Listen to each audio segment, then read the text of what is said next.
저는 오늘 끈질긴 과부처럼이라는 제목을 가지고 하나님 말씀을 나누기로 합니다. 누가복음을 저는 많이 좋아하고 많이 읽게 되는데요. 누가복음의 특징이 있다면 다른 복음서들도 그렇지만 특별히 이것이 기도를 많이 강조하고 있는 책인 것을 우리는 알 수 있습니다.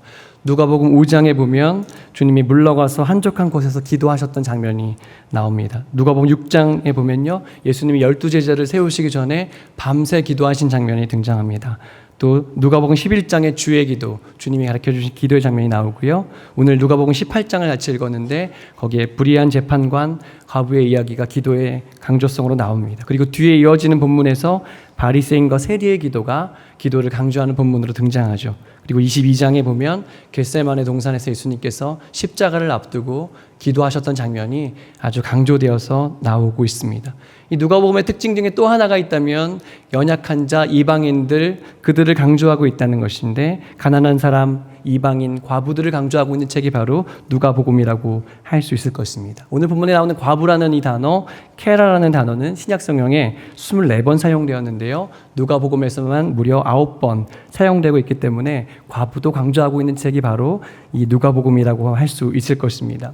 저는 오늘 이 누가복음 안에서 끈질긴 과부와 재판장 이야기를 통해 하나님의 은혜를 나누기 원하는데, 이 끈질긴이라는 단어를 생각하면서 한번 제가 찾아보았더니 이 끈질기게 살아남는 벌레들이 몇 가지 있어서 식전이라 좀 죄송하지만 한번 소개를 하는 것이 어떨까 생각합니다.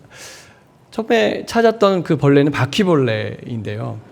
네, 사진을 너무 길게 보이지 않으셨으면 좋겠고, 네. 인류가 다 멸망해도 살아남을 수 있는 벌레가 이 바퀴벌레라고 합니다. 물 한 방울 없어도 한 달 동안 살 수 있고요. 심지어 공기가 없어도 45분 동안 살아남을 수 있고, 놀라지 마십시오. 머리가 잘려도 살아남을 수 있다고 합니다. 한 마리가 보이면 100마리가 있다는 것을 많은 사람들이 얘기하는데요. 인류가 멸망해도 살아남을 벌레. 근데 제가 자료를 찾다 보니까 이보다 더 놀라운 벌레를 발견했는데 그 벌레는 곰벌레라는 벌레였습니다. 아마 눈으로 보신 적은 거의 없으실 거예요. 곰처럼 생겼다고 했는데 끈질긴 생명력으로 따졌을 땐 이 벌레를 능가할 수가 없다고 하는데요. 몸 길이가 1.5mm밖에 되지 않는 아주 작은 벌레이고 발이 8개 달려있다고 합니다. 이 벌레는 무려 151도의 온도에서도 살아남을 수가 있대요. 우리는 30몇 도만 돼도 너무 힘든데 151도까지 올라가도 살아남을 수가 있고, 영하 272도까지 내려가도 살아남을 수가 있으며, 심지어는 산소가 없는 그 무중력 상태, 진공 상태에서도 살아남을 수 있는 벌레라고 합니다. 몸이 전체가 85%가 수분으로 되어 있는데 전체 수분이 다 빠져나가서 0.05%만 수분이 남아있어도 이 벌레는 살아남을 수 있다고 하죠. 심지어는 어느 자연사 박물관에 120년 전에 있었던 그 표본 속에서 이 벌레가 부활해가지고 살아나왔던 사건들이 있을 정도로 이 벌레의 생명력은 정말 끈질긴 것입니다. 저는 지금 끈질긴이라는 단어를 설명하기 위해서 이 벌레들을 등장시켰습니다. 사실 현대를 살아가는 우리에게 끈질긴이라는 단어는 별로 그렇게 아주 좋은 단어는 아니죠. 우리는 쿨한 걸 좋아하는데 끈질기는 왠지 좀 시대랑 맞지 않아 보일 수도 있을지 모르겠습니다. 하지만 저는 주님이 끈질기게 우리에게 말씀하기 원하시는 끈질긴 이 과부의 비유, 재판장의 비유를 통해서 하나님의 은혜를 함께 나누기를 원합니다. 과부와 재판장의 비유를 통해서 우리는 무엇을 깨달을 수 있을까요? 저는 그것을 3가지로 정리해 보았는데, 첫 번째, 그것은 원한 가진 과부의 비참함을 이해하라는 것입니다. 오늘 말씀의 주인공은 과부이죠. 과부는 문자 그대로 남편을 잃은 사람입니다. 남편은 아내의 보호자가 되어 주어야 하는데 남편을 잃었으니 보호자가 없는 신세인 것입니다. 고대 사회에서 남편이 없는 여인의 삶이 가장 비참한 삶을 살았던 것을 우리가 알 수 있습니다. 류모세 선교사님이 쓰신 열린다 성경 생활 풍속 이야기 그 책에 보면 이렇게 기록되어 있습니다. 엄격한 북의 사회였던 성서시대의 여자는 일생 동안 남자의 보호를 받았는데, 이런 의미에서 볼 때 과부는 사회적 보호막이 사라진 사회적 약자로 인식되었다. 과부를 나타내는 히브리어 단어는 알마나로서 벙어리를 뜻하기도 했다. 이것은 과부들이 어려운 일을 당해도 사회에서 자신을 변호해 줄 남자가 없고, 그렇다고 어디 하소연할 데도 없는 사회적 벙어리가 되었음을 잘 보여주는 표현이다. 이렇게 기록하고 있습니다.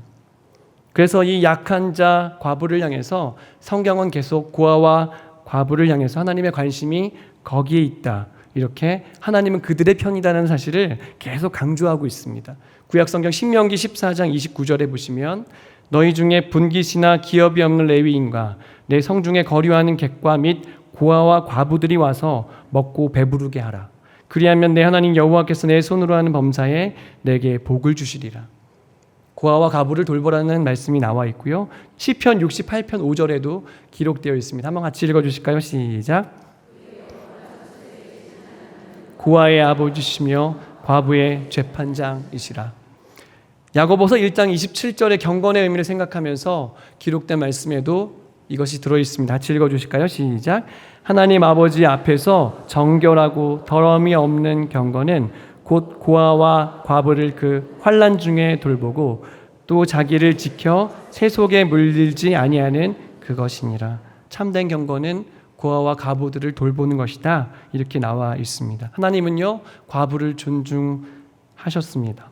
약한 자를 돌보는 책임이 우리에게도 있다. 이렇게 말씀하셨습니다. 오늘 이 과부의 모습을 성경에서 찾아볼 때 과부는 어떤 사람이었나요? 저는 찾아보니까 이 과부에게는 원한이 있었다. 이렇게 나와 있습니다. 과부는 도대체 어떤 원한이 있었을까? 3절 말씀에 그 힌트를 주고 있는데 원수에 대한 나의 원한이라는 표현이 기록되어 있습니다. 과부는 지금 원수 때문에 원한을 갖고 있었습니다. 어떤 존재로 인해서 지금 힘든 상태에 이른 것을 성경이 오늘 우리에게 이야기하고 있습니다. 그 원수가 괴롭게 하기 때문에 재판장을 찾아와서 그 원수의 원한을 풀어달라고 지금 이야기하고 있는 것이죠. 여러분, 영적인 의미에서 볼 때 이 원수는 마귀입니다. 귀신입니다. 우리가 가진 것, 우리가 누려야 될 권리를 빼앗아 버린 존재, 마귀요 귀신인 것입니다. 에덴 동산에서 영원히 살 수 있는 존재의 가능성을 빼앗아 버린 존재, 마귀와 귀신인 것이죠. 그래서 우리가 지금도 죄의 유전 속에서 죽을 수밖에 없는 존재로 태어나고 있는 상태, 본질상 진노로 살 수밖에 없는 그 상태, 그것이 바로 마귀가 우리에게서 빼앗아간 특권인 것입니다. 지금도 마귀는 할 수 있는 대로 믿음을 가진 자들을 우는 사자처럼 삼킬 자를 찾는 것처럼 우리를 공격하고 있는 것이죠. 사랑하는 성도 여러분, 우리 삶 속에서 마땅히 하나님의 자녀로서 내가 누려야 될 그 권리, 여러분 다 누리고 계십니까? 마귀가 혹시 장악하고 있는 그런 부분은 없으십니까? 이제는 포기하고 있었던 그런 부분은 혹시 없으십니까? 남편의 관계에서, 아내와의 관계 속에서, 자녀와의 관계 속에, 부모님과의 관계 속에서, 형제 자매들, 심지어는 성도들과의 관계 속에서 마귀에게 빼앗겨버리고 그냥 그럴 수밖에 없어 라고 포기한 그런 부분은 없으십니까? 우리의 물질적인 부분에서 혹 마귀에게 장악되고 있는 부분은 없으십니까? 정신적인 육체적인 건강에서 혹 장악되어서 빼앗긴 부분은 없으십니까? 벗어나야 되는 줄 알면서도 중독에 의해서 거기에서 벗어나지 못하고 헤어나지 못하고 있는 그런 부분은 혹시 없으십니까? 사랑하는 성도 여러분, 주님은요, 그 어떤 것에도 우리가 장악되기 원하지 않으십니다. 주님 우리에게 자유를 주기 원하십니다. 그 자유가 여러분과 저의 것이 되시기를 예수님의 이름으로 축복합니다. 이 과부는 빼앗겨버린 것을 알았어요. 내가 빼앗긴 존재라는 것을 알았기 때문에 간절하게 끈질기게 재판장을 찾아와서 마음을 움직이는 것입니다. 또 과부는 누굽니까? 생각해 보니까 하나님 말씀을 묵상하는 중에 이런 생각이 들었어요. 영적인 과부도 너무나 많다는 것입니다. 육체적으로는 남편도 있고 나를 보호해 줄 사람 다 있는데 너무나 많은 교회 속에 있는 분들 중에서 남편의 보호를 받지 못하는, 영적인 보호를 받지 못하는 영적인 과부들도 얼마든지 있다는 것을 말씀을 묵상하는데 저에게 말씀으로 주셨어요. 남편은 그냥 열심히 돈 벌고 아이들은 열심히 공부하면 내가 영적인 모든 것을 책임져야 되는 엄마들도 너무나 많다는 것을 알게 되었습니다. 저는 오늘 이 과부의 모습을 보면서 혹시 내 마음속에 빼앗겨버린 부분들이 있다면, 혹시 나 혼자 치열하게 영적으로 싸우고 있는 영적 과부의 상태에 있는 내 모습을 발견할 수 있다면 그것이 저와 여러분의 복이 될 줄로 믿습니다. 그런 자가 기도하는 거예요. 그런 자가 엎드리는 것입니다. 그런 자가 끈질기게 기도할 수 있는 동력을 얻게 되는 것이라는 것이죠.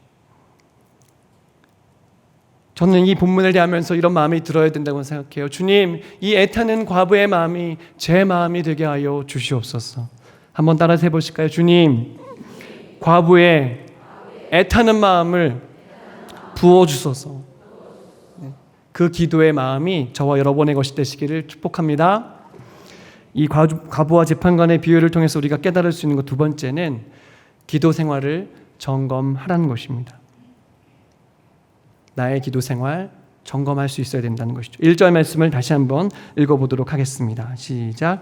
예수께서 그들에게 항상 기도하고 낙심하지 말아야 할 것을 비유로 말씀하여. 아멘. 비유는 원래 해석해야 되는데요. 주님이 이미 다 해석을 해놓고 시작하셨어요. 항상 기도해라, 낙심하지 말라, 그런 의미로 이 본문을 이야기하셨다고 오늘 1절에서 이야기하고 있습니다. 근데 우리가 기도에 대해서 오해하는 것은 무엇인가 하면 우리는 뭔가 문제가 생길 때만 기도한다는 것입니다. 그래서 누군가가 금식 기도를 한다 그러면 혹시 무슨 문제 있어요? 이렇게 얘기하는 경우를 너무나 많이 보게 됩니다. 아니죠. 기도는 어떤 일이 일어났을 때 비상사태에만 꺼내 들어야 되는 히든카드가 아닙니다. 아멘이세요? 마치 병원에 안 가면 아프지 않으니까 안 가는 것처럼 그렇게 기도는 필요할 때만 찾는 것이 아니라는 것을 오늘 주님이 얘기해 주고 계신다는 것이죠. 기도에 대한 또 다른 오해는 무엇인가 하면 항상 기도하는 것은 주님 불가능한 거 아닙니까? 이런 거예요. 이렇게 바쁘게 살아야 되는데 제가 어떻게 항상 기도의 자리에 있을 수가 있습니까? 그런데 어떻게 이렇게 잔인하게 항상 기도하라고 말씀하십니까? 이런 오해가 생길 수가 있다는 것이죠. 하지만 주님은 우리가 기도실에 앉아서 계속 그 자리에 앉아서 기도하라는 의미로 이 본문을 말하고 계시지는 않는 것 같아요. 주님은 우리와 늘 대화하기를 원하십니다. 작은 것 하나도 우리와 나누기를 원하시고 작은 목소리에도 귀를 기울여 순종하기를 원하신다는 것이죠. 그래서 우리가 예배를 끝나고 오늘 끝나고 누구랑 점심을 먹을까? 그 사람하고 만나서 무엇을 먹을까? 이런 거를 생각할 때도 다 주님께 물어서 얘기하기를 원하신다는 것입니다. 남편이 집에 왔을 때 대화를 나눌 때, 아이들이 집에 와서 대화를 나눌 때 그 사이에도 주님이 개입해 주십시오 라고 생각하며 우리가 늘 주님과 대화하기를 원하신다는 것이죠. 여러분, 우리가 항상 주님과 동행한다는 것을 비유적으로 좀 맞지 않지만 설명해 볼 수 있다면 항상 기도할 수 있다는 것을요. 우리는 늘 휴대전화를 갖고 다니죠. 놀라운 것은 거의 꺼트리지 않고 항상 충전을 한다는 것입니다. 사실 전화도 잘 안 오면서 그렇게 내 옆에 24시간 붙어 있을 수 있죠. 그러니까 우리는 항상 휴대폰과 동행할 수 있잖아요. 근데 왜 주님과는 동행할 수 없죠?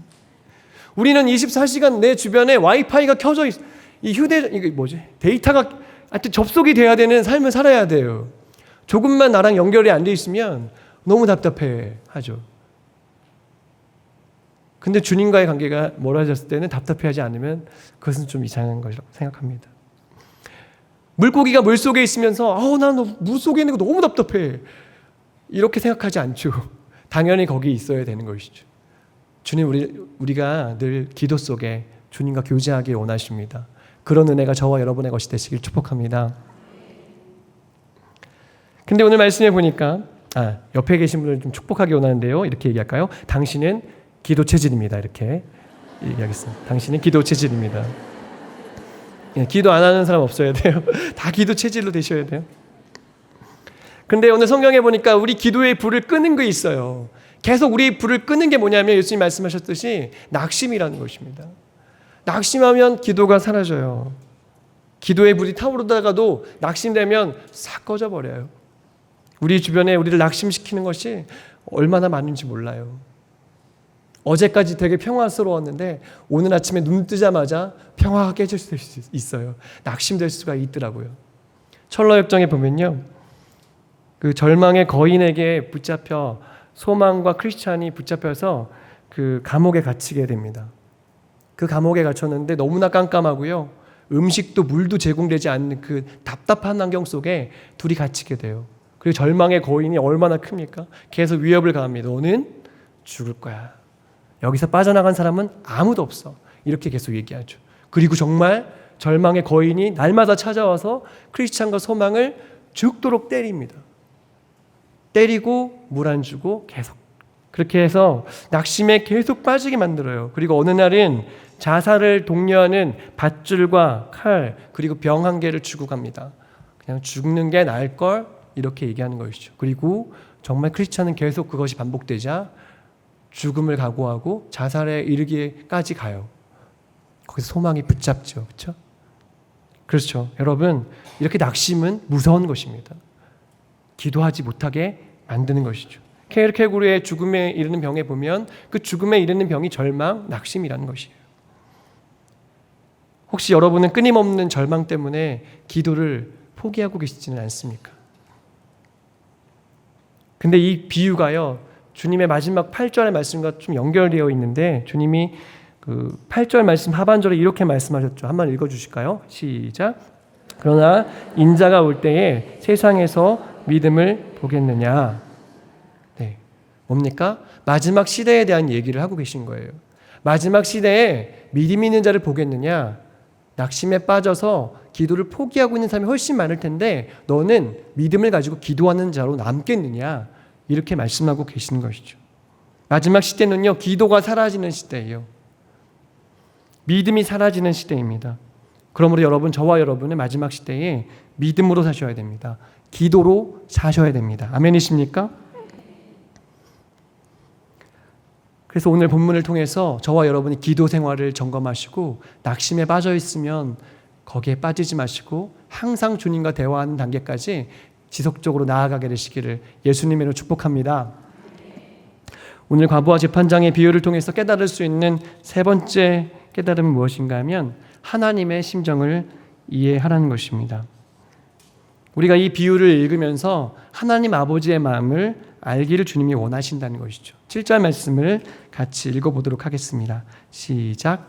하물며 하나님께서 그 밤낮 부르짖는 택하신 자들의 원한을 풀어주지 아니하시겠느냐. 그들에게 오래 참으시겠느냐. 아멘. 주님은요, 우리가 기도할 때 끈질기게 기도했던 그 과부의 기도의 모습은 배우기 원하세요. 하지만 이 본문을 읽으면서 잘못 해석하면 하나님이 마치 불의한 재판관인 것처럼 오해할 수도 있다는 것을 경계하고 계세요. 하나님, 우리가 막 쫄라야지만, 막 힘들게 하나님께 매달려야지만 응답하시는 그런 분이 아니라는 것을 오늘 주님이 이야기해 주고 계신 것입니다. 주님, 우리가 기도할 때, 그 택한 자녀가 기도할 때 주님이 속히 응답하신다고 오늘 본문이 약속하고 계십니다. 주님이 여러분에게 속히 응답하실 줄 믿으시기 바랍니다. 주님은요, 마치 분깃을 다 잃어버리고 아버지의 재산을 다 잃어버리고 거지가 돼서 돌아오는 그 아들에게 가락지를 끼우고 신발을 입혀서 자신의 아들의 지위를 회복시켜주고 잔치를 배설했던 그 탕자 아버지의 모습으로 오늘 우리에게 계신다는 것을 여러분 기억하셔야 돼요. 주님은요, 남편을 버리고 다른 사람에게 자기의 몸을 팔았던 그 호세아의 아내 고메가 같은 우리에게도 여전히 다시 그 사람을 사서라도 내 백성, 내 와이프로 만들고 말겠다는 그 아버지 남편의 마음이 우리 주님의 마음이라는 것을 여러분이 기억하실 수 있기를 바랍니다. 주님은 좋으신 분이고 주님은 주시기를 원하시는 분이라는 것을 오늘 예수님께서 말씀하고 계시는 것입니다. 성경에 그런 본문은 너무나 많이 들어있어요. 로마서 8장 32절을 같이 한번 읽어보도록 하겠습니다. 시작. 자기 아들을 아끼지 아니하시고 우리 모든 사람을 위하여 내주시니가 어찌 그 아들과 함께 모든 것을 우리에게 주시지 아니하시겠느냐. 하나님이 아들도 주셨는데 우리에게 뭘 안 주시겠어요? 어떤 원한을 풀어주지 않으시겠습니까? 주님이 풀어줄 줄 믿으시기 바랍니다.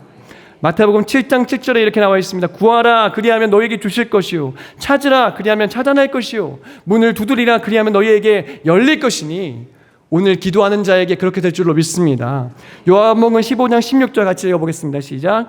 너희가 나를 택한 것이 아니요 내가 너희를 택하여 세웠나니 이는 너희로 가서 열매를 맺게 하고 또 너희 열매가 항상 있게 하여 내 이름으로 아버지께 무엇을 구하든지 다 받게 하려 함이라. 아멘. 누구의 이름으로요?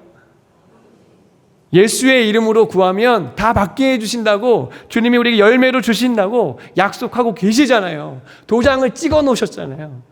그러니까 기도하란 말입니다. 아멘이십니까? 기도의 특권을 주셨는데 잃어버린 세대를 우리가 살고 있기 때문에 얘기하는 것입니다. 유석경 전도사님의 책 당신은 하나님을 오해하고 있습니다. 책을 읽어보면 구구절절이 너무나 가슴이 아프고 또 거기에 믿음의 말이 너무나 많이 들어있어요. 여러분 한번 읽어보시기를 바라는데, 그 전도사님이 암에 걸리셔서 죽음의 그 상태에서 정말 복음을 증거하기 위해서 투병하시면서 복음을 위해 사셨어요. 근데 책에 보니까 암에 걸렸다는 사실을 알고도 한 번도 하나님을 원망하지 않으셨대요. 왜 저에게 이런 고난을 주십니까? 왜 저를 고쳐주지 않으십니까? 라고 말하지 않았대요.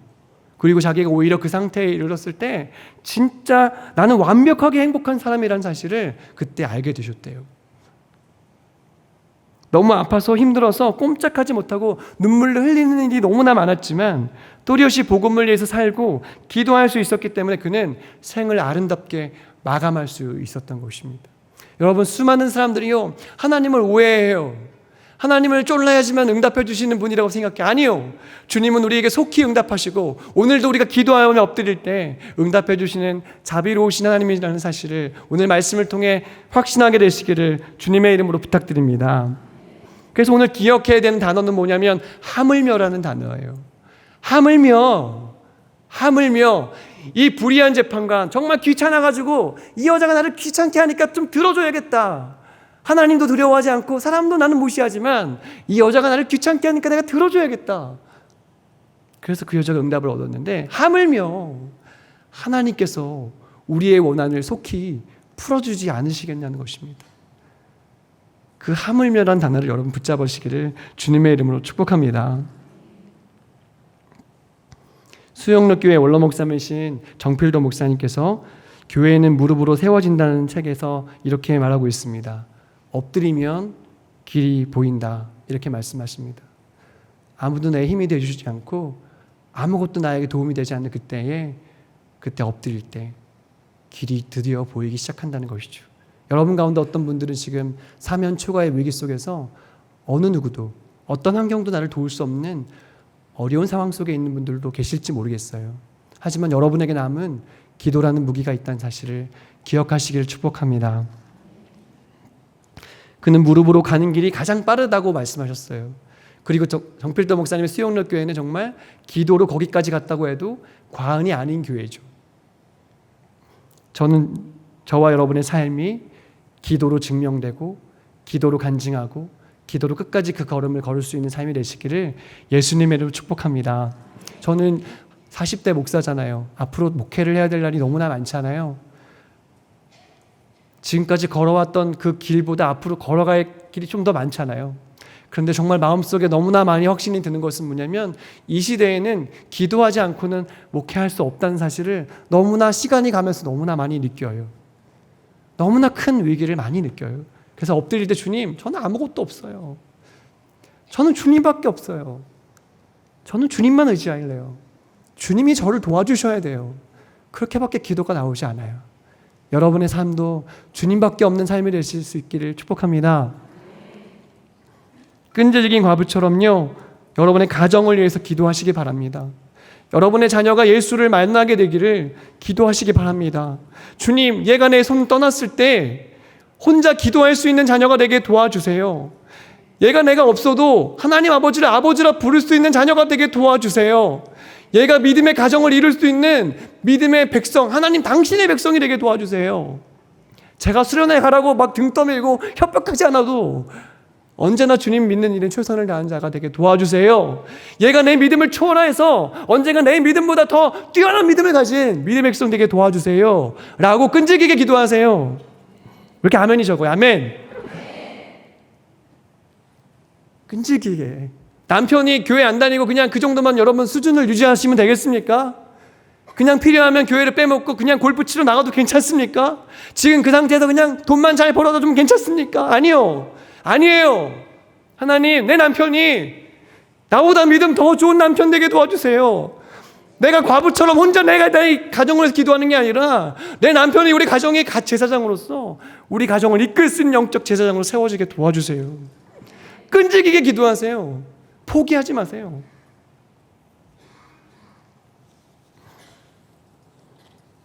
여러분의 목장을 위해서 기도하시기 바랍니다. 여러분이 목자십니까? 말장이십니까? 여러분 그냥 1학기처럼 봄학기 때처럼 그렇게 목장하시면 괜찮으시겠습니까? 아니요. 우리는 끈질기게 기도해야 돼요. 주님, 저 사람, 저 가정 하나님이 부르셨으니 변화시켜 주시고 기도에 응답해 주시고 하나님 이 양 나에게 맡기셨으니까 제가 이 사명 잘 감당할 수 있게 도와주세요. 기도로 엎드리시길 축복합니다. 내 머리로요? 내 지식으로요? 내 경험으로요? 목장을 이끌겠다고요? 아니요. 엎드려서 그분들을 주께 올려드릴 때 끈질기게 기도할 때 응답될 줄로 믿습니다. 저는 오늘 하나님 말씀에 그러나 주님이 오실 때 믿음을 보겠느냐 그 단어가 계속 생각나요. 하물며 라고 응답하시는 그 주님이 그러나 마지막 시대에 믿음을 보겠느냐 라고 말씀하시는 것이 계속 마음에 생각나요. 여러분 지금이 마지막 시대예요. 주님이 곧 오셔도 이상하지 않아요. 그렇죠? 그러니까 지금 우리는 뭘 해야 됩니까? 기도를 해야 돼요. 그것이 우리가 믿음이 있음을 보여주는 증거가 될 수 있다고 믿습니다. 여러분 끈질긴 과부처럼 우리 교회를 위해서 기도하시길 축복합니다. 주님 우리 마지막 시대에 우리 교회가요 끈질기게 기도로 나아가는 교회가 되게 도와주세요. 마지막 시대에 믿음을 보겠느냐 할 때 주님 지구촌교회가 여기 있습니다. 우리 교회를 보십시오 라고 얘기할 수 있는 그런 교회가 되게 해달라고 여러분 끈질기게 기도하시기 바랍니다. 끈질기게 나와 민족을 위해서 기도하시기 바랍니다. 여러분 보세요. 열강이 우리를 잡아먹지 못해서 정말 너무 불쌍하잖아요. 오직 의지할 데가 어디 있어요? 우리를 공격할 때 막아줄 사람이 있습니까? 없어요. 우리나라는 그러면 우리나라 하나로 지금 돼 있습니까? 4분 5열 다 적이잖아요. 그때 어떻게 해야 돼요, 주님? 주님, 우리나라 이민족 주님이 붙잡아 주셔야 돼요. 제가 끈질기게 기도할게요. 이 나라의 민족 주님이 붙잡아 주세요 라고 기도할 수 있는 저와 여러분이 되시길 축복합니다. 그래서 주님 원하시는 그날에 주님 복음으로 통일되어서 남과 북이 복음으로 하나로 만날 수 있게 도와주시고 마지막 시대 주님 오시는 그날에 이 나라의 민족이 끝까지 주님 선교의 전선에 최전선에 서서 하나님을 주님 오심을 맞이할 수 있는 민족이 되게 해달라고 기도하는 끈질기게 기도하는 과거의 영성을 가진 저와 여러분의 생애가 되시기를 예수님의 이름으로 축복합니다.